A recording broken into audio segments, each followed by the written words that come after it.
ஏன் நீங்கள் சொல்ல மாட்டேங்கிறீங்க அப்படின்னு என்ன கேட்பாங்க நிறைய பேர். ஏன் உங்களுக்கு அந்த ஆசை வரல அப்படின்னா, 400 ரவுடின்னு வடிவேலு வண்டியில் ஏறுற மாதிரி நான் ஏற முடியாதுப்பா. என் உயரம் எனக்கு தெரியும். என்னை வண்டியில் ஏற்றுன்னு வடிவேலு ஏறுற மாதிரி போய் நம்ம ஏற முடியாது. அப்படி சில பேர் ஏறிக்கிட்டு இருக்கிறாங்க. அங்கே நானும் முதலமைச்சர், நான் தான் அடுத்த முதலமைச்சர், அதுதான் நான் வந்தால் இதெல்லாம் செய்ய போகிறேன்னு முன்கூட்டி இது ஒரு வகையான மேனியா, இது ஒரு வகையான உலக மனநோய்.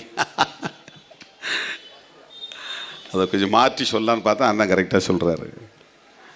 அதாவது ப்ராக்டிக்கலாக முடியாத ஒரு விஷயத்த இவங்களே முடியும்னு கற்பனை பண்ணிக்கிட்டு அதுக்கு கொள்கை அறிக்கையெல்லாம் வெளியிடுவாங்க, செயல் திட்டங்களெல்லாம் வெளியிடுவாங்க, பட்ஜெட்லாம் வெளியிடுவாங்க, அதை பண்ண போகிறோம் இதை பண்ண போகிறோம், அவங்களே அதில் சந்தோஷப்பட்டுவாங்க. இப்போ திமுக இவ்வளவு கட்டுக்கோப்பாக இருந்தும் எத்தனை தோல்விகளை சந்தித்திருக்கிறது. திராவிட முன்னேற்ற கழகம் எத்தனை நெருக்கடிகளை சந்தித்து நிமிர்ந்து நிற்கிறது என்று பார்க்கிற போது கலைஞர் எப்பேற்பட்ட ஆளுமையாக இருந்திருக்கிறார். இதை நான் பல மேடைகளில் உங்கள்கிட்ட சொல்லியிருக்கிறேன். வேறு யாருக்கும் இவ்வளோ பெரிய நெருக்கடி வந்தது கிடையாது. கலைஞர் முதலமைச்சரான உடன் மிகப்பெரிய ஒரு பிளவை சந்திக்கிறார் எம்ஜிஆர் மூலமாக. இப்போ எம்ஜிஆர் அப்போ ரொம்ப செல்வாக்கு மிகுந்த திரை கதாநாயகர். அவர் கட்சி விட்டு வெளியே போகும்போது கலைஞர் கதாநாயகர் கிடையாது, கதாநாயகர்களை உருவாக்கிய நாயகர்.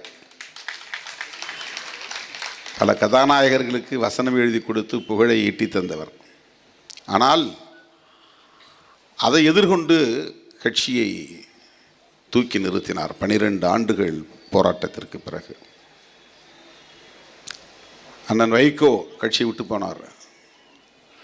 மிகப்பெரிய ஒரு பிளவு, செங்குத்தான பிளவுன்னு சொல்லுவாங்க, வெர்டிக்கல் ஸ்பிளிட் அப்படிம்பாங்க. இப்படி மேலோட்டமாக கொஞ்சம் பேர் போனாங்கன்னு இல்லை, மேலேருந்து கீழே வரை எல்லா செக்ஷன்லேயும் ஆள் பிரிஞ்சு போனான். மாவட்டம், ஒன்றியம், நகரம், கிளை, மாநிலம், அப்படியே திமுகவில் என்ன செட்டப் இருக்கோ அதே மாதிரி ஒரு செட்டப் அப்படியே பிரிஞ்சு வெளியே போச்சு. சண்டமாருத பேச்சாளர் வைகோ. அன்னைக்கு அவர் காலகட்டத்தில் அவர் மாதிரி பேசுகிறதுக்கு ஆளே கிடையாது. கலைஞர் பேச்சு வேறு மாதிரி, இளைஞர்களை கவருகிற சண்டமாருத பேச்சாளர். அந்த நிலையிலும் கூட கட்சியை சிதறவிடாமல் கட்டி காப்பாற்றிய ஆளுமை கலைஞரின் ஆளுமை.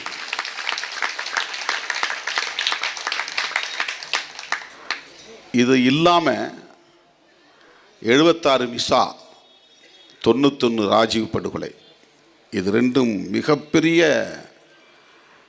சோதனை திராவிட முன்னேற்ற கழகத்திற்கு. 76 மிசாவில் அவர் என்ன பாடுபட்டார், எப்படி இந்த கட்சியை கட்டி காப்பாற்றினார், எப்படி அவர் சாதுரியமாக செயல்பட்டார், அது ஒரு பெரிய வரலாறு. உங்களுக்கு தெரியும், அதை விவரித்து சொல்ல தேவையில்லை. 91 ராஜீவ் படுகொலை திமுக தான் காரணம் என்று எடுத்த எடுப்பிலே எந்த புலன் விசாரணையும் நடத்தாமல் அரசியல் செய்தார்கள். கொடிக்கம்பங்களை வெட்டி சாய்த்தார்கள். திமுக அலுவலகங்களை சூறையாடினார்கள். தேர்தல் வந்தது, 232 தொகுதிகளில் தோல்வியை தழுவியது. அதுபோல ஒரு நெருக்கடியை திமுக அதற்கு முன்னும் சந்தித்ததில்லை, பின்னும் சந்தித்ததில்லை. மீண்டும் சாம்பலில் இருந்து உயிர் பெற்று எழுந்த ஃபீனிக்ஸ் பறவை போல் திராவிட முன்னேற்ற கழகம் மறுபடியும் மீண்டெழுந்தது. ஒரு அரசியல் இயக்கத்தை வழிநடத்துவது என்றால் சாதாரணமான ஒன்றல்ல. இப்படிப்பட்ட சோதனைகளை எல்லாம் சந்தித்த கலைஞர் அவர்கள் சர்வைவல் என்பதற்காக, எப்படியாவது வாழ வேண்டும் என்பதற்காக, தற்காத்து கொள்ள வேண்டும் என்பதற்காக கொள்கைகளை விட்டு கொடுத்து சமரசம் செய்து கொண்டு தன்னை இழந்து நிற்கவில்லை. அப்போதும் கூட அவர் முன்வைத்த அரசியலை ஒருபோதும் கைவிடவில்லை. சனாதன எதிர்ப்பை கைவிடவில்லை, சமூக நீதியை கைவிடவில்லை, மாநில சுயாட்சியை கைவிடவில்லை, எதிர்த்து நின்றார். இந்தியாவிலேயே எந்த மாநில முதலமைச்சரும் எண்ணி பார்க்காத ஒன்றை அவர் எண்ணி பார்த்தார். மாநில அரசுகளுக்கும் மத்திய அரசுக்கும் இடையிலான உறவுகள் குறித்து ஸ்டேட் சென்டர் ரிலேஷன்ஸ் ஆய்வு செய்வதற்கு கமிட்டி போட்டார்.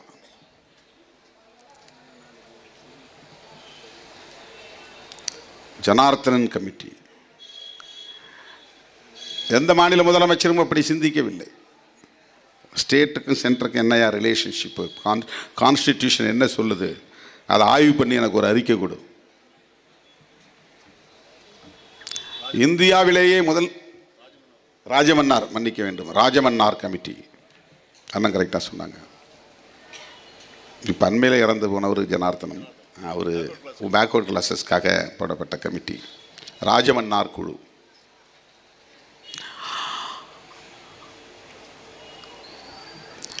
State central relations,